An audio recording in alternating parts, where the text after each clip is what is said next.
ನಮಸ್ತೆ ನಮಸ್ತೆ, ನಾನು ನಿಮ್ಮ ರವಿ ಅಜ್ಜಿಪುರ. ಇದು ಅಜ್ಜಿಪುರ ಅಡ್ಡ ವಿಶೇಷ ಕಾರ್ಯಕ್ರಮಕ್ಕೆ ತಮಗೆಲ್ಲರಿಗೂ ಸ್ವಾಗತವನ್ನು ಕೋರ್ತಿದ್ದೀನಿ. ಸ್ನೇಹಿತರೆ, ಮೋದಿನೇ ಈ ಸಲವೂ ಭರ್ಜರಿಯಾಗಿ ಲೋಕಸಮರವನ್ನು ಗೆದ್ದು 3ನೇ ಬಾರಿಗೆ ಪ್ರಧಾನಿ ಆಗ್ತಾರಾ? ಇಂಥದ್ದೊಂದು ಪ್ರಶ್ನೆ ಈಗ ಇಡೀ ದಕ್ಷಿಣ ಭಾರತದಾದ್ಯಂತ ಎಲ್ಲರ ಮನಸ್ಸಿನಲ್ಲಿ ಸುಳಿದಾಡ್ತಾ ಇದೆ.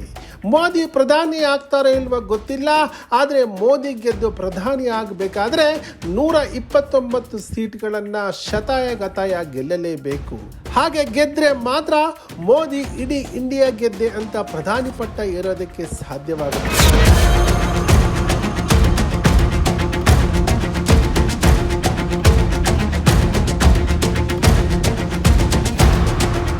ಹೇಗೆ ಅಂತ ನೀವು ಕೇಳಬಹುದು. ನೋಡಿ, ದಕ್ಷಿಣ ಭಾರತದ ರಾಜ್ಯಗಳಾದ ಕರ್ನಾಟಕ, ಕೇರಳ, ಆಂಧ್ರ, ತಮಿಳುನಾಡು, ತೆಲಂಗಾಣ ಈ 5 ರಾಜ್ಯಗಳಲ್ಲಿ ಒಟ್ಟು 129 ಲೋಕಸಭಾ ಸ್ಥಾನಗಳಿವೆ. ಪುದುಚೇರಿಯನ್ನು ಸೇರಿಸಿಕೊಂಡ್ರೆ ಇನ್ನೂ 1 ಸೀಟು ಎಕ್ಸ್ಟ್ರಾ ಆಗುತ್ತೆ ಕಣ್ರಿ. ಈ 129 ಪ್ಲಸ್ 1 ಲೋಕಸಭಾ ಸ್ಥಾನಗಳನ್ನು ಗೆದ್ರೆ ಮಾತ್ರ ಮೋದಿ ದಕ್ಷಿಣ ಭಾರತವನ್ನು ಗೆದ್ದು ಅಖಂಡ ಭಾರತವನ್ನು ಗೆದ್ದೆ ಅಂತ ಬೀಗೋದಕ್ಕೆ ಸಾಧ್ಯ ಆಗೋದು. ಇಲ್ಲ ಅಂದರೆ ಆ ಗತ್ತು ಗೌರವ ಎರಡೂ ಇರಲ್ಲ. ಹಾಗಾಗಿಯೇ ಮಾರ್ಚ್ 15ರಿಂದಲೇ ದಕ್ಷಿಣ ಭಾರತಕ್ಕೆ ಮೋದಿ ಗ್ರ್ಯಾಂಡ್ ಎಂಟ್ರಿ ಕೊಡ್ತಿರೋದು.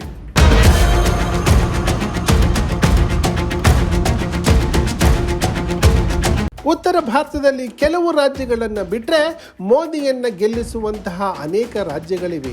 ಆದರೆ ದಕ್ಷಿಣ ಭಾರತಕ್ಕೆ ಬಂದರೆ ಇಲ್ಲಿ ಆ ಆಟ ನಡೆಯೋದೇ ಇಲ್ಲ ಬಿಡಿ. ಇಲ್ಲಿ ಜನರ ಮನಸ್ಥಿತಿಯೇ ಬೇರೆ ಇದೆ. ಇಲ್ಲಿರೋರೆಲ್ಲ ಬಹುತೇಕ ಮೋದಿಯನ್ನು ವಿರೋಧಿಸುವವರೇ. ಕೇರಳ, ತಮಿಳುನಾಡು, ಆಂಧ್ರ, ಕರ್ನಾಟಕ, ತೆಲಂಗಾಣ ಎಲ್ಲವೂ ಮೋದಿ ವಿರೋಧಿ ರಾಜ್ಯಗಳೇ.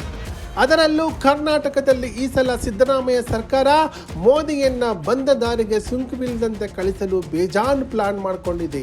ಹಾಗಾಗಿ ಮೋದಿಗೆ ಈ ಸಲ ದಕ್ಷಿಣದಲ್ಲಿ ಅಂದುಕೊಂಡಷ್ಟು ಸೀಟ್ಗಳನ್ನು ಗೆಲ್ಲುವುದು ಕಷ್ಟ ಇದೆ. ಈ ಕಾರಣಕ್ಕೆ ಮೋದಿ ಎದ್ದು ಬಿದ್ದು ದಕ್ಷಿಣದಿಂದಲೇ ಎಲೆಕ್ಷನ್ ಕ್ಯಾಂಪೇನ್ ಶುರು ಮಾಡ್ತಿರೋದು. ನಾನು ಹೇಳಿದ್ದು ಸರಿ ತಾನೇ? ಸರಿ ಅನಿಸಿದ್ರು ಕಮೆಂಟ್ ಮಾಡಿ, ತಪ್ಪು ಅನಿಸಿದ್ರು ಕಮೆಂಟ್ ಮಾಡಿ. ಹಾಗೆ ಸಬ್ಸ್ಕ್ರೈಬ್ ಮಾಡ್ಕೊಳ್ಳೋದನ್ನು ಮಾತ್ರ ಪ್ಲೀಸ್ ಮರಿಬೇಡಿ. ನಮಸ್ಕಾರ.